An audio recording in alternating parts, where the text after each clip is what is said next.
Welcome back. You're watching Big Deal and we are discussing the omni-channel retail play and how it's reached an inflection point and what lies ahead.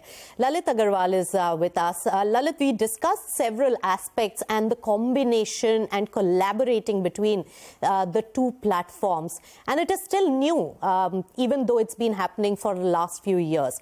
I want to understand in terms of balancing the return matrices, the financial performance between the offline and online, how do you work out the right mix, and how much of a difference of customer acquisition cost and other important financial matrices make between the two platforms?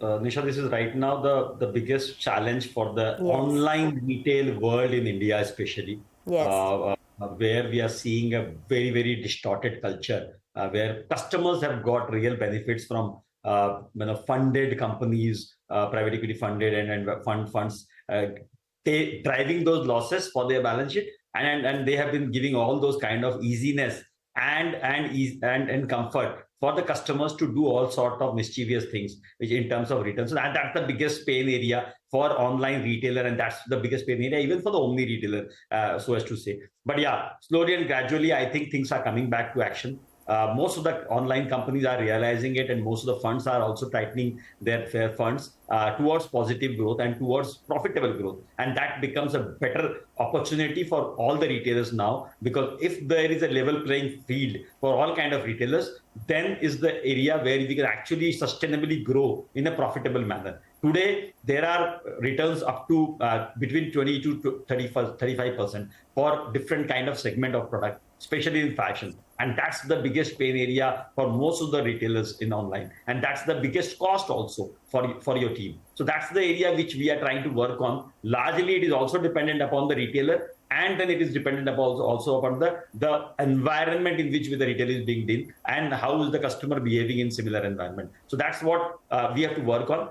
To the point that you said here, I think it's more important that how do you increase the speed of product reaching the customer, and how do you increase decrease the cost of product reaching the customer. So that's where we use the V-Mart offline doors as the distribution center to the customer, and the nearest store to the customer should be the delivery point or should be the feeding point for the customer and for our store. So that's the algorithm that one has to work on, so that you become nearer to the customer and faster to the customer, so the customer do not change their mind or neither the cost is too high. So that's how you can actually bring in profitability, and that's the path that V-Mart is taking an approach after integrating with LimeRoad. And apart from that, on the customer acquisition piece, I think once you have told that you are an omni retailer, largely your offline customer, which is coming in, looking at the brand, which is looking at your trust level, looking at the kind of services that you have offered, the kind of quality that you have offered. So you have built a